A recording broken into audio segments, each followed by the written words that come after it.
வாழ்வை நேராக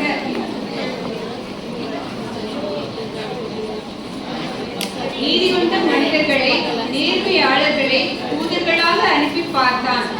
கள்ளம், கபடு, கொலை, கொள்ளை, காமம், பஞ்சம், லஞ்சம் நிறைந்த உலகம் அவர்களை பூமிக்கு வெளியே துரத்தியது.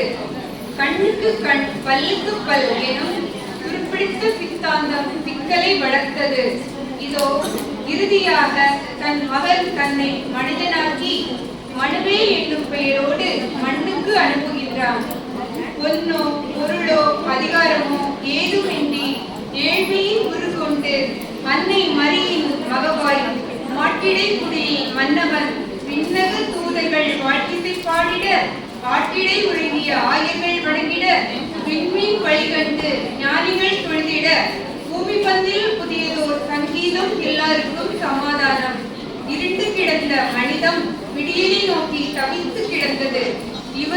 இவருக்காக தானே இரண்டு பட்ட உறவுகள் இனி ஒன்றுபட துயரமும் தனிமையும் தோல்வியும் பகைமையும் எளியவர் கழுத்தினில் ஏற்றிடும் நுகங்களும் வறுமையும் தளர்ச்சியும் கொண்டவர் வாழ்வில் இனிமையும் உறவும் பழமையும் எழுச்சியும் விடுதலை கீதமும் புறப்படும்.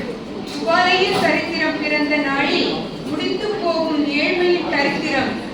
நீதியின் பாத்திரம் வருகை கண்டு அஞ்சி நடுக்கும் அதிகார சாத்திரம். கருணையின் கனிவும் மலர்த்திடவே மானிடர் வாழ்வு மகிழ்த்திடவே அகமும் புறமும் அன்பால் இணைவோம். சாதியும் மதமும் புறப்பே தள்ளி சமத்துவம் செய்வோம். உயரும் மானிடர் கண்ணீர் துடைப்போம். இயற்கை சீர்பட இவ்வையகம் தழைக்கும். இயல்பாய் இருப்போம். இனிய வாழ்த்துக்கள் சொல்வோம். உறவுகள் நட்புகளை உன் கரம் பற்றி வாழ்த்துகின்றேன்.